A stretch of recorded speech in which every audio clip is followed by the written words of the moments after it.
Une SODEAL qui est dirigée par un homme qui va attaquer sa 4e année à la tête, un homme qui a une sacrée expérience en termes de gestion d'équipements publics, qui a travaillé sur le laser mégajoule, qui a boosté le Tarn, et qui a mis ses compétences au service de la SODEAL, et en l'espace de 3 années, c'est déjà du concret. Il est maître de conférences, sportif. Il y a beaucoup de sportifs à la SODEAL, vous verrez, à part que c'est peut-être aussi une condition sine qua non. Monsieur Thierry Boucher, si vous voulez bien nous rejoindre, on va rentrer dans le vif du sujet, et c'est à vous que je m'adresse, la SODEAL, alors, c'est une scène, vous pouvez l'applaudir, tout à fait. Au-delà du fait, monsieur Boucher, que vous avez un grand-père qui a fait le tour du monde en 1932 sur un croiseur de la Marine nationale, vous avez quand même des racines avec la mer, même si vous n'êtes pas né particulièrement ici. Alors la SODEAL, c'est une SEM, une société d'économie mixte. Pourquoi? Pour qui? Comment? Je vais vous laisser dérouler. C'est bon pour le PowerPoint. Donc, monsieur le député maire, monsieur le président, messieurs, mesdames, les représentants d'associations, mesdames, messieurs, bonsoir à tous et meilleurs vœux. Je voudrais commencer par une définition.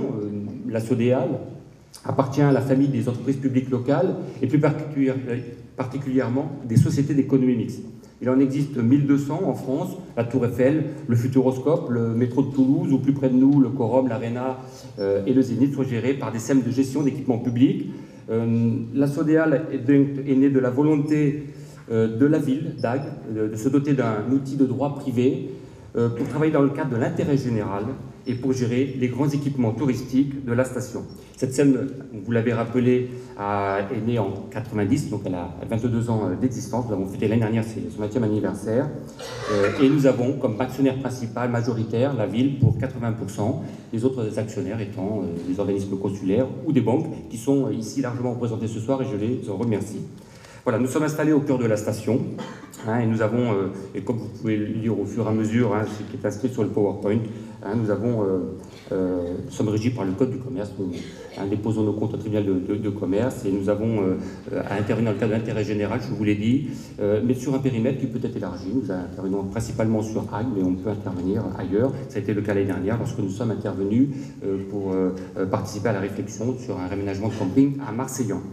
Nos domaines d'intervention sont multiples, sur le slide suivant, ce qui fait évidemment la richesse de notre métier, mais aussi sa difficulté de gestion et probablement sa perception ou d'image. Si on est à l'Atama, on imagine que la SODEAL gère les campings de la Tamarissière. Si on est au Cap, évidemment, on imaginera qu'on est gestionnaire de port, mais voilà, notre réalité, elle est fondée sur tous ces créneaux d'intervention. Je vous les cite, on est exploitant et on développe, on exploite le port du Cap d'Agde, 4150 anneaux, ce qui en fait un des plus grands ports de Méditerranée, peut-être probablement le premier port d'anneaux public. Il est dirigé par Pierre Weiss, que vous connaissez tous. Nous avons aussi un centre nautique important, un des grands centres nautiques de Languedoc-Roussillon, qui est dirigé par Laurent Bourriquel et qui nous permet de toute la formation, l'initiation et le perfectionnement au métier de la voile, ou moins au loisir de la voile. Nous sommes également gestionnaires des campings. Alors, ça a été cité, les campings de la Clappe, qui est un 3 étoiles, les campings de la Tamarissière, dirigé par Alain Ivars. Nous sommes également gestionnaires du domaine maritime, donc toutes les activités périphériques au port pour la gestion des terrasses ou des contrats avec les professionnels de la zone technique. Là, en général, c'est Jean-Luc Van Cao qui travaille sur ces sujets. Et puis, nous avons aussi un centre d'assistance et de surveillance pour accompagner nos plaisanciers et assurer la sécurité sur le port. C'est placé sous la direction de Claude Scanapieco. Nous avons également un pôle d'animation événementielle pour gérer les grands équipements ou coordonner, ou comme ce soir pour organiser cette manifestation, c'est Philippe Nozette et je le remercie parce que c'est lui qui a fait un très très beau travail de présentation et de coordination de moyens. C'est important. Je n'ai pas cité dans les cadres Jean-Pierre Labidoire parce qu'il est sur toutes ses missions transversales et c'est en sa qualité de directeur administratif et financier un élément essentiel à l'activité de la SODEAL et je le remercie également. Alors on va donner comme ça quelques données chiffrées, les ports. On ne se rend pas toujours compte, c'est un plan d'eau de 34 hectares, lequel on ne comprend pas évidemment les berges de l'Hérault. Il y a 4150 anneaux, 6000 plaisanciers accueillis chaque année, il y a entre 4 km de pontons et 7 km de rives. Nous faisons alors des chiffres, 710 000 litres de carburant Je suis désolé pour Renault de la Grand Rive. Depuis de la Grand Rive, on consomme de l'essence, on fait 4500 bruitages et puis des plongées fréquentes pour faire des interventions sous-marines avec nos propres plongeurs, donc 80 plongées et 6000 mètres cubes de dragage tous les ans, notamment à Port-en-Beaune pour faciliter les conditions d'accès. Le port génère à peu près un chiffre de 7 millions d'euros et nous sommes une cinquantaine de permanents pour effectuer ces tâches. Le centre nautique, en quelques chiffres, 42 000 heures de formation de voile, 650 élèves d'AG accueillis en période scolaire, ce qui fait que tout enfant d'une même classe d'âge sur AG est en mesure d'effectuer au moins un stage de voile au cours de sa scolarité. Nous avons plus de 1000 stagiaires, enfants et adultes l'été, principalement juillet-août, ce sont des stages d'une semaine. Et puis nous avons en résidence 9 associations, Sébastien Franc en parlera tout à l'heure. Et pour tout ça, nous avons 130 supports de voile, de la planche à voile au catamaran. Voilà, on m'a demandé de faire vite, donc j'ai un débit rapide. Je vais continuer. Pour les campings... Je saurais vous reprendre alors, M. Boucher. D'accord. Alors, sur les campings, donc Alain Ivars, qui est secondé par Valérie Carrera à la CAP et Luc Mathéos à la Tamarissière, respectivement responsables de ces deux campings, génère 283 000 nuitées par an. C'est quand même un chiffre très important. Il y a 1315 emplacements et une capacité d'instantané de 5750, c'est-à-dire que sur chaque camping, il y a entre 2500 et 3000 personnes qui sont concentrées, là, prêtes à faire la fête. Les conditions de cohabitation sont parfois difficiles à gérer. En général, ça se passe bien. Je crois qu'il faut noter que nous avons un très très fort niveau de satisfaction sur nos campings, une fidélisation, puisque nous avons très fréquemment des gens qui viennent nous dire qu'ils viennent depuis des décennies, parfois 30, 40 ans, et c'est un bon signe en tout cas pour nous. Voilà. Sur la partie la logistique en quelques chiffres, nous avons 24 blocs sanitaires, 760 équipements. Alors quand on appelle pour dire qu'il y a une toilette qui est sale, effectivement, raison de 3 ou 4 passages par jour, vous imaginez le travail. 29 bâtiments, qui sont forcément des bâtiments recevant publics, donc soumis à des visites de contrôle. Nous avons une quarantaine de véhicules, ça concerne les trafugistes, les camions poubelles, les balayeuses, les véhicules de service. Et puis, bien sûr, le plus important, les 3000 sourires par jour grâce à l'amabilité de nos hôtesses de la capitainerie ou des campings. Alors justement, M. Boucher, je me permets de vous arrêter, c'est bien beau tous ces chiffres, mais dites-moi, derrière tout ça, il y a des équipes, il y a des hommes, il y a des femmes. Vous faites un travail en ressources humaines sur la parité homme-femme, parce qu'il y a l'actualité. Dans tous les cas, la SODEAL a réussi la performance. Je ne sais pas s'il y a beaucoup d'entreprises sur la ville qui respectent et qui même dépassent ce qu'on appelle l'OETH, qui est l'obligation d'emploi des travailleurs handicapés. Vous le faites. Alors, la ressource humaine est pour une société de gestion et d'exploitation notre principale matière première et je dirais une principale matière grise. Sans la qualité des hommes et des femmes qui composent la SODEAL, rien n'est possible et je profite de leur présence en nom pour les remercier, les féliciter et les encourager à poursuivre l'action qui est engagée aux côtés de leurs responsables hiérarchiques. Donc nous avons, je vais présenter un petit peu la SODEAL est architecturée autour d'un président, Sébastien Fred, deux vice-présidents, ils ont été cités, Gaël Ruiz et Eric Poulieu, je suis directeur, et ensuite nos directeurs. On demande aux présents de lever la main, M. Boucher. Comment ? On demande aux présents de lever la main. Ceux qui se voient sur la photo, là, levez la main. Quelques-uns. Alors, il y a aussi des agents de maîtrise et Marie Delpy qui a été la première à applaudir, je la remercie. Voilà, nous sommes 83 salariés permanents et 93 salariés en contrat de durée déterminée, soit des longues durées de 6 mois, soit des durées plus courtes, ce qui fait que nous sommes 140 équivalents de temps plein. Donc je vous laisse deviner l'importance pour l'emploi à la ville. Voilà. Nous sommes également une entreprise citoyenne et solidaire. Vous avez bien compris qu'on n'est pas uniquement une société de profit, vocation capitalistique. Nous sommes là pour gérer nos équipements et puis défendre l'intérêt général. Du fait qu'on soit dans le secteur de l'économique, donc on est dans la filière touristique, on est une entreprise non délocalisable, pourvoyeuse d'emplois et de richesse fiscale, et c'est ce qu'on voit à travers ces chiffres où nous avons plus de 200 000 heures de travail effectuées par chaque année, plus de 6 millions de montants payés à des prestataires, des fournisseurs, sur les entreprises de travaux publics, des sociétés de nettoyage ou de gardiennage, des bureaux d'études, donc c'est quand même important la plupart du temps. Sous réserve des conditions d'appel d'offres, elles sont effectuées par des prestataires locaux, et on y tient. Et puis nous versons 2 millions à la ville pour ceux qui imagineraient encore que la SODEAL perçoit des subventions, ce qui n'est pas le cas. Hein, elle verse une contribution comme un locataire à son bailleur et à son propriétaire, verse 2 millions sous forme de redevances et de taxes. J'arrive effectivement à la question soulevée par Paul-Éric Lorès. Hein, nous accompagnons les politiques locales. Hein, nous avons une belle illustration à travers le PLI, hein, je ne vais pas y revenir. Et puis nous avons toute une série de conventions à mettre en œuvre sur le handicap. Hein, nous avons recruté des travailleurs handicapés et je vous rassure, Paul-Éric, nous dépassons largement le quota fixé par le législateur dans le cadre de l'obligation d'emploi travailleurs handicapés. Nous ne payons donc pas de pénalité à l'AGEFIP, hein, qui est l'organisateur collecteur, si on ne respecte pas ces normes. Voilà. Il y a suffisamment d'entreprises qui s'en chargent pour les faire fonctionner à l'AGEFIP. Hein. Voilà. Donc, beaucoup d'autres, vous imaginez, d'autres conventions sur les conventions seniors, la parité homme-femme, les études sur les risques psychosociaux, voilà. Donc, on a toute une série de travail, de vigilance à avoir pour que nos salariés travaillent dans les meilleures conditions, ce qui nous permet de passer au slide suivant. Hein, on considère qu'on est citoyen et solidaire également pour les salariés, hein, qui bénéficient d'environ 1000 heures de formation par an, et il y a des organes de représentation, ou syndicales ou autres, hein, à travers le comité d'entreprise, le CHSCT, les réunions d'expression du personnel ou encore les entretiens individuels annuels, hein, qui permettent d'avoir un dialogue permanent entre chaque salarié et les responsables de service. Voilà. Alors, on va aborder la question de l'éco-responsabilité.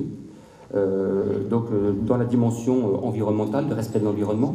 Hein, ce n'est pas pour nous une posture idéologique, hein, mais simplement la conscience de devoir protéger notre environnement, hein, qui doit être là pour faciliter notre travail et surtout pour accueillir nos touristes dans les meilleures conditions. J'ajoute que nous sommes un espace côtier, un espace littoral qui est par essence un espace fragile.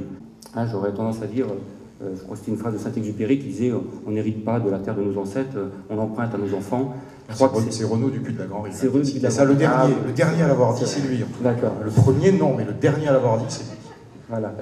Donc on a c'est des chiffres un peu étonnants, on a essayé de chercher. On a 28 km de haies à tailler par an, principalement à la clappe, qui délimite tous nos espaces de camping. 4200 arbres, hein, dont une partie importante, 2300 font l'objet d'un plan de gestion encadré par l'ONF. Et je remercie M. Roux, que j'ai aperçu tout à l'heure, hein, qui gère ça aussi pour nous, enfin qui nous accompagne en tout cas. 100 000 m3 de consommation d'eau, 850 tonnes de déchets collectés. Et voilà, c'est des parties importantes. Et si je ne m'abuse, Monsieur Boucher, vous surfez aussi sur la politique de la ville au sens propre, puisque la SODEAL s'affiche pour une seule fois par an au domaine Saint-Martin. Le domaine Saint-Martin n'a rien à voir avec la SODEAL, mais n'empêche, vous témoignez de votre présence et vous démontrez aux gens qui participent à la semaine du développement durable, au week-end du développement durable. Et c'est d'ailleurs dans le cadre de cette présentation que vous avez dévoilé l'acquisition de véhicules électriques il y a déjà maintenant 3 ou 4 ans. Voilà, c'est ce qu'on voit sur le slide suivant, hein, où on a engagé toute une mesure, alors qui ne se voit pas beaucoup, hein, qui sont des démarches, je dirais, difficiles, qui ne rapportent pas, mais des mesures sur le télérelevage pour avoir des systèmes d'alerte anti-fuite, hein, c'est des travaux qu'on a fait avec la Lyonnaise, ou alors des travaux de réducteur de pression sur la Tamarissa, ce qui nous a permis de réduire la consommation d'eau de 30%. Voilà, et je crois qu'il y a un dernier slide, mais je crois qu'on a vu les véhicules électriques, hein, on ne parle pas des lampadaires solaires ni des panneaux photovoltaïques, mais tout ça, évidemment, c'est un arsenal assez complet, hein, pour nous avoir, je crois, une vraie politique environnementale, hein, et un point que Pierre m'en voudrait, c'est toute la filière de déconstruction de bateaux, qui est quand même une originalité du Cap d'Agde et de la SODEAL. C'est pas parce que c'est dans l'air du temps. Non, je crois qu'on a l'obligation, une obligation de se tenir à tous ces réflexes. Hein, et voilà. Alors, on m'a demandé d'aller vite, je continue. On a parlé de... Voilà, la SODEAL a une fonction recherche et développement, c'est un petit peu moins connu, mais qui permet à la fois de définir nos besoins et de définir des partenariats économiques, hein, avec Pour Allure, Naving ou d'autres structures, qui nous ont permis quand même d'être fiers de trois sujets. Alors, moi, je ne veux pas usurper le travail qui a été effectué par des collaborateurs ou des collègues. Hein. Clairement, c'est le travail de Pierre Weiss, hein, qui a pu travailler aussi avec ses agents et ses collaborateurs pour définir trois fiertés du Cap d'Agde. La plus ancienne, c'est Moby Deck, hein, les pontons très rétractables que vous avez vus sur le film, hein, qui fonctionnent très bien, mais sur lesquels je crois qu'on va arriver au terme de l'exploitation, donc on va pouvoir en définir un autre format. Nous avons présenté au Salon nautique de Paris en 2010 les fleurs de mouillage, donc une plateforme avec un système de poids d'élingage qui vient autour duquel on organise des cataways et on peut stocker comme ça des bateaux de part et d'autre. C'est à la fois écologique, c'est pas coûteux et ça aide pas mal de professionnels. Et puis la dernière nouveauté, mais on en parlera tout à l'heure, c'est pour ça que je vais être assez rapide, c'est le bramway, qui est la contraction de bras d'amarrage et de catway, qui est en fait l'ancien bras d'amarrage, mais un petit peu plus long, un peu plus solide, et qui nous permet d'améliorer le coefficient de compression des bateaux sur un ponton, et donc de gagner en rendement sans sacrifier au service qu'on vous rend sur le port, puisqu'il y a beaucoup de ports où on est surpendu, etc., et c'est quand même un petit peu plus compliqué. C'est vrai que M. Boucher n'en dévoilait pas trop. Vous savez qu'il y a une suite dans cette présentation et on verra qu'à la Sodéal, des fois, c'est pas la Sodéal qui commande à des industriels du produit fini, c'est les industriels qui se tournent vers la Sodéal pour savoir qu'est-ce qu'ils ont comme idée. On en parlera tout à l'heure. Voilà. Sur la slide suivante, on a effectivement sur les campings. Alors sur les campings, vous savez qu'on a un mode d'hébergement qui est composé de produits essentiellement manufacturés pour des raisons de rentabilité, donc l'innovation est rare. Néanmoins, j'ai été prendre contact avec la société Utopia, qui est une entreprise de Lyon, qui est spécialisée dans le développement durable et qui commercialise uniquement ses produits au Canada ou sur des sites classés, en baie de Somme, etc. Et quand je les avais appelés pour venir nous proposer ces produits, je crois que ça les a fait un peu rire de venir dans le Roussillon. Je lui ai dit, venez, on a fait valoir des réseaux professionnels, etc. Ils sont venus, ils ont dit, effectivement, sur la Tamarissière, c'est un site exceptionnel et on accepte, à titre d'expérimentation, de vous vendre 15 toiles bois, qui sont ces produits là-haut et qu'on a renouvelé cette année. Donc, du coup, maintenant, on a un parc de 30 toiles bois et qui permet d'avoir un nouveau produit intéressant. Sur la voile, slide suivant, donc je crois je vais laisser la parole tout à l'heure parce qu'il y aura des remises de prix, mais on voit bien comment on se tourne vers une évolution de formation personnalisée à la voile avec des partenariats pour établir du kitesurf et surtout pour monter un club de voile. Donc tout ça, on aura l'occasion d'en reparler un petit peu tout à l'heure. Et puis voilà. La dernière slide, il faut savoir quand même que régulièrement on reçoit des visites de ports concurrents ou amis, etc., qui viennent un petit peu échanger sur nos pratiques. On a même une délégation chinoise, mais a priori on devrait rester sur place, Monsieur le Président. C'est la magie d'Odyssea qui fait ça. Voilà, je ne sais des pas. Réseaux aussi peut-être. Alors, je ne sais pas si je suis dans les temps, en tout cas je ne voudrais pas passer... je vais prendre mon temps quand même. Oui, voilà, j'allais vous dire, revenons un peu à des chiffres quand même. Voilà. Revenons un petit peu à des chiffres. Ces 4 tableaux me paraissent importants. D'abord, je voudrais vous dire que la Sodéval est une société économique et qu'en raison de son statut juridique, elle a une obligation de disposer d'un expert comptable, mais également d'un commissaire aux comptes, qui vérifie l'exactitude des chiffres, comme beaucoup de sociétés. Mais surtout, elle est tenue de présenter un compte-rendu annuel à la collectivité, et qui est validé par délibération du conseil municipal. Elle participe à la commission consultative des services publics locaux, composée de membres de la société civile, on va dire, de membres de quartier. Elle a aussi un organe de délibération qui est le conseil d'administration de la Sodéal, qui s'est tenu ce matin. Et ensuite, nous déposons l'intégralité de nos comptes au tribunal de commerce. Donc je pense que la SEM, la Sodéal en particulier, mais toutes les SEM, sont des outils parfaitement contrôlés, vérifiés et transparents. Donc il n'y a pas à chercher, etc. On peut tout vérifier et on le fera en temps utile. Ces 4 petits schémas nous montrent, le premier en haut à gauche, c'est le chiffre de la croissance. Nous sommes en 2011 à 11 362 000 euros de recettes, des chiffres d'affaires. Donc c'est un chiffre d'affaires inégalé, c'est d'ailleurs depuis la création de l'entreprise. Il poursuit à 5% de croissance. 5% de croissance, il faut bien voir que nous avons une indexation des tarifs à 3%, donc les 2% de plus sont à mettre au profit d'un gain de productivité. Donc là, la croissance de la Sodéal se confirme d'année en année, ça va bien. Je voudrais également parler du petit graphique à gauche, qui sans être une fierté, c'est-à-dire qu'on essaie d'évaluer un peu les grandes masses qui composent un bilan d'exploitation ou un compte d'exploitation prévisionnel.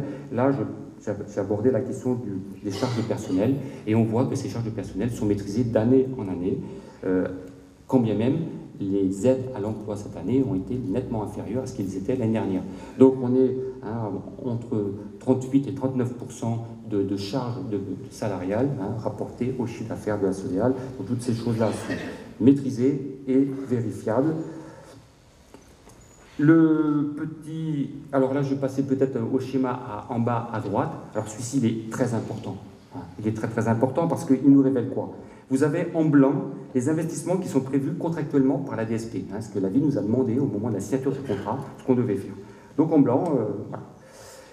Et en jaune, juste à coller, sur les mêmes années, vous avez ce que la SODEAL a réellement réalisé. On s'aperçoit qu'en 2006, elle a eu du mal à réaliser les investissements prévus. En 2007, à peu près équilibré. En 2008, elle a largement dépensé. Et je vous laisse deviner jusqu'à la fin, où en 2011, nous avons réalisé pour près de 1 500 000 € d'investissement. Alors que le contrat nous obligeait à faire 743 000. C'est-à-dire qu'on a fait plus du double des investissements demandés. Pas pour le plaisir, tout simplement parce que c'est une nécessité et que nous voulons conserver notre attractivité parmi nos ports amis et concurrents et que nous sommes tenus de participer à cet effort de modernisation, de mise en sécurité, d'embellissement ou d'amélioration de services. Donc là, je veux dire, c'est le signe, c'est le critère même principal de la performance de la SODEAL. Elle réalise beaucoup plus d'investissements qu'elle est tenue de faire. Et on nous souhaite, je crois pouvoir dire, sans devancer les propos du président Sébastien Frey, on est en capacité de poursuivre cet effort. Et alors qu'on a dépassé nos efforts, nos perspectives de travaux, on a le dernier paragraphe en haut à droite, montre que nous avons un résultat net de 42 000 €, 397, ça sera un petit peu changé, il faudra arrêter les comptes un petit peu plus tard, mais nous avons 42 000 € d'estimé de compte, qui est le meilleur résultat net enregistré depuis la refonte des DSP. Il y a eu des avenants à la DSP en 2005 et donc en application 2006, c'est le meilleur résultat. Voilà, il n'y a aucune fierté là-dedans, simplement l'accomplissement d'un travail, je crois, abouti et d'un effort permanent de tous. Il faut qu'on continue dans cette voie.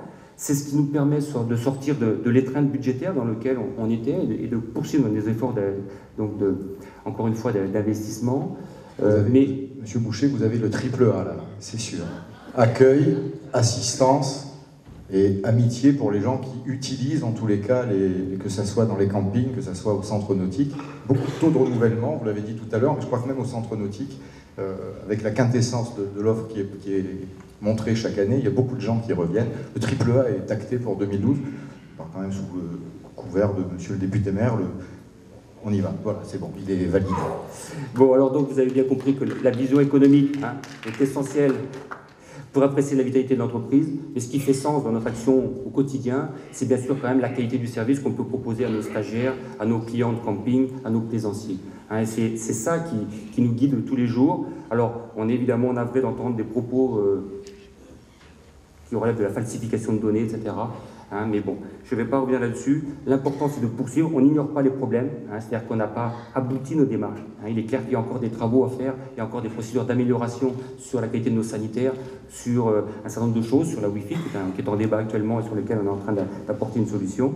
Et pour accompagner tout ça, on a effectivement une politique de qualité de service sur la labellisation, qualité Sud de France, qualité Héros, l'obtention du label qualité Sud de France 2011, le pavillon bleu depuis 21 années, pardon. Nous avons obtenu une 3e étoile sur le camping de la Tamar. Nous avons engagé des enquêtes de satisfaction sur les ports. Elles sont déjà engagées depuis longtemps sur les campings et nous en ferons une 3e sur le centre nautique. Et puis nous sommes en cours d'élaboration d'une démarche ISO 9001 et SME, système de management environnemental, pour améliorer la satisfaction de nos clients. Voilà. Puis, monsieur Boucher, au-delà des chiffres qui peuvent effectivement s'interpréter ou même se manipuler, le résultat direct avec ses labels, avec ses étoiles, avec ses distinctions et ses récompenses est une preuve du fonctionnement et de la motivation des équipes.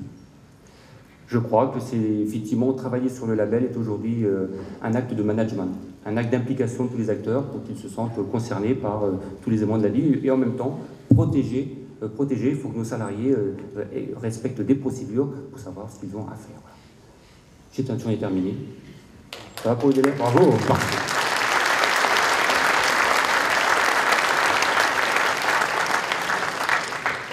Je voudrais, excusez-moi de reprendre la parole, juste remercier François Licot de la Tramontagne, les pépinières de Vacarose, ainsi que la Solatrac pour l'aide matérielle fournie, cette voile, les plantes, les barrières, etc. Merci. Oui.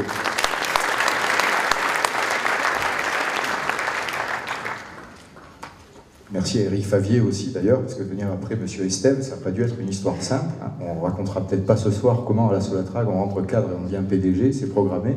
Ça peut faire partir d'un cours d'économie ou d'exemplarité en tous les cas.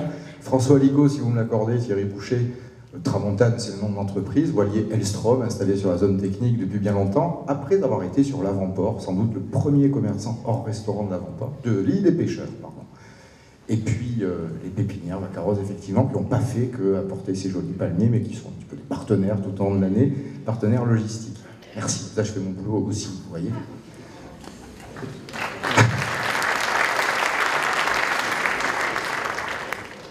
Merci Monsieur Boucher, on va vous inviter peut-être à venir prendre place avec nous pour laisser la parole au président de la SODEAL.